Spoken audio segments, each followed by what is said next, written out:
You ever just go about your day, gym, work, whatever, and then randomly get a text from a girl you spoke to 3 days ago saying, "Hey, I was just thinking about you." And you're standing there like, bro, what did I even do? You didn't send her a good morning text. You didn't spam her with memes. You didn't try to be impressive. You just existed. And somehow she's the one reaching out. That's not luck. That's not coincidence. That's something specific you did, something that planted itself in her head and refused to leave. And most guys have no idea what it was. Here's what nobody tells you about attraction. It's not about what happens when you're in front of her. It's about what she feels when you're gone. The conversation she replays. The thing you said that she can't stop thinking about. The way you made her feel in a way she can't quite explain to her friends. That's the real game. And today, I'm breaking down the 7 things that make women think about you long after you've left the room. Let's get into it. Number 1. You left before she was ready for you to leave. This one is simple, and most guys do the exact opposite. They stay too long. They drag the conversation out until it gets awkward. They milk every last second because they're scared there won't be another one. But here's what actually happens when you do that. She gets used to you. The excitement flatlines. You go from interesting to familiar way too fast, and familiar doesn't make her think about you later. Familiar just makes you there. The guys who stay in her head, they're the ones who ended it first. Not in a rude way, not abruptly, but in a confident, I've got somewhere to be kind of way. You're talking, the vibe is good, maybe it's even great, and then you say something like, "This was actually cool. I gotta run, but we should talk more." And then you leave. She's sitting there thinking, wait, why is he leaving? I wasn't done. And that's the first hook. You left her wanting more. You didn't overstay. You didn't exhaust the moment. You protected the energy by knowing when to walk away. High-value men don't squeeze every second out of an interaction. They leave while the energy is still good. And that restraint? It's the thing she thinks about at 11 p.m. when she's trying to sleep. Number 2. You remembered something small she mentioned once. Pay attention to this one because it sounds simple, but it's psychologically massive. She casually said something in conversation. Maybe it was that she hates the smell of coffee but drinks it anyway. Maybe she said she's been trying to finish a book for 2 months and can't get through it. Small stuff. Throwaway comments. The kind of thing most guys nod at and immediately forget. But then, a few days later, you bring it up. Yo, did you ever finish that book? And she stops. Because nobody does that. Guys are so focused on what they're going to say next that they don't actually hear what she's saying now. When you remember the little things, it sends one message louder than any compliment ever could. It says, I actually listened.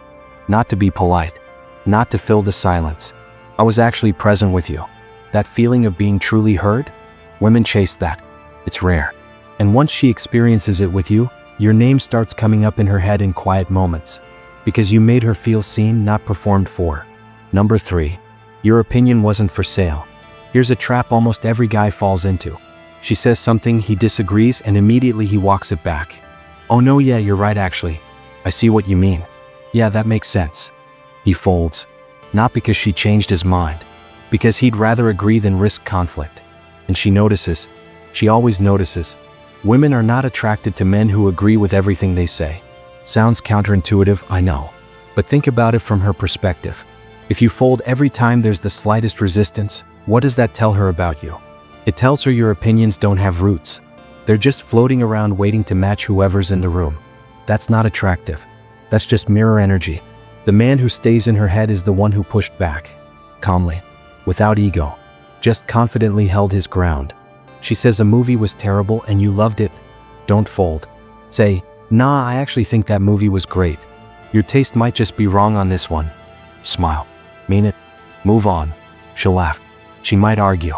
But somewhere in the back of her mind, she's filing that away. Because a man with opinions she can't rattle? That's someone worth figuring out. Number 4. You talked about your life like it actually mattered to you. There's a huge difference between a guy who has passions and a guy who performs passion because he thinks it sounds interesting. Women can feel the difference instantly. But when you talk about something you genuinely care about, your training, your craft, a project you're building, a place you've been, something you're trying to get right, and your energy shifts. Your eyes actually light up. You lean in. You lose track of the performance because now you're just talking about something real. That's when she leans in. Because she's not watching a guy trying to impress her anymore. She's watching a man who has a life. Who has something going on inside him that has nothing to do with her. There's a pull to that kind of man. He's not looking for her to complete something. He's already building something. And the question she starts asking herself is, does he have room for me in that life? That question is what keeps her thinking about you. She wants to know the answer. Number 5. You were calm when things got weird. Every interaction has a moment where something shifts. Maybe there's an awkward silence. Maybe the conversation hits a weird topic.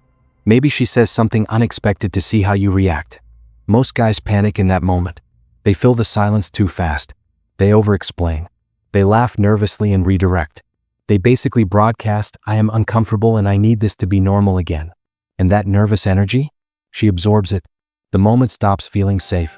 But the man who stays calm, who lets the weird moment breathe, who maybe even leans into it, she feels something different around him. She feels regulated. Like the air around him doesn't change no matter what happens. That's what safety feels like, and safety is the foundation of obsession. There's an old idea, still water runs deep. The guy who reacts the least commands the room the most. When you don't flinch, when you don't scramble, she starts to wonder what's actually going on behind that calmness. That wonder is attention. And attention is the seed. Number 6.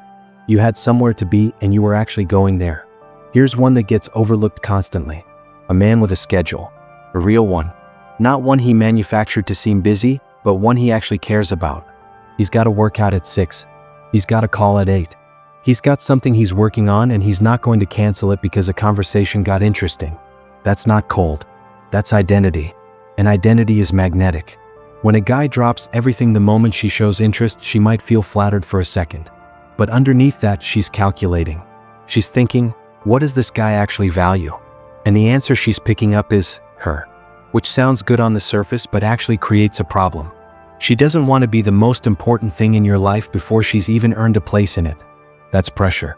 That's emotional weight she didn't ask to carry.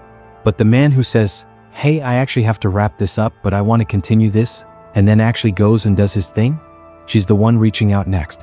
Because he signaled something clearly, his time has value. And now she wants to be included in it. Number 7. And this is the one most guys completely miss. You made her feel something she didn't expect. Not a compliment. Not a gift. Not a grand gesture. A feeling. Unexpected. Specific. Real. Maybe you said something that made her genuinely think about herself differently. Maybe you were honest when everyone else had been agreeable. Maybe you made her laugh so hard she snorted and then felt weirdly comfortable about it. Maybe you said something vulnerable at exactly the right moment, not to manipulate her, but because it was true and it landed. Whatever it wasn't scripted. It wasn't performed. It just happened because you were actually present in that moment, not managing it. The feelings women replay aren't the generic ones. They don't lie awake thinking about the guy who said, "You're really pretty."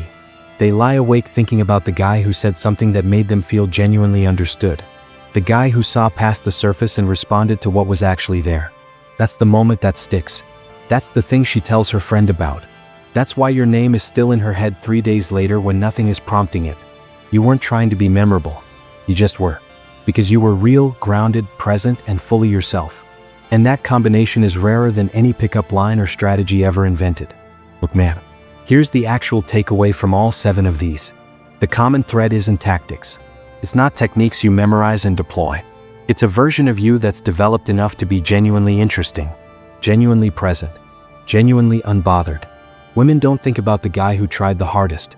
They think about the guy who was the most himself, effortlessly, consistently, without needing her reaction to validate it.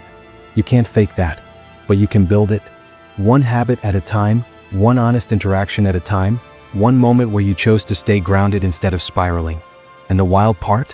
Once you stop performing and start just being, everything changes. The conversations feel lighter. The connections feel real. And somehow, the right people start noticing without you doing anything extra at all. That's where you want to get to. And you're already moving in that direction just by watching this kind of content. Now, if you resonated with any of this, I want to know, which one of these 7 hit closest to home? Drop it in the comments. Seriously, I read these. And if you've ever been in a situation where you thought you blew it with a girl, but then she came back around out of nowhere, you already understand what I'm talking about. That wasn't accident. That was energy. Speaking of energy, the next video is about the habits that build this presence before you even open your mouth. The nonverbal stuff. The daily disciplines that change how women see you from across the room. You're going to want to watch that one. Trust me. Stay grounded. Talk soon.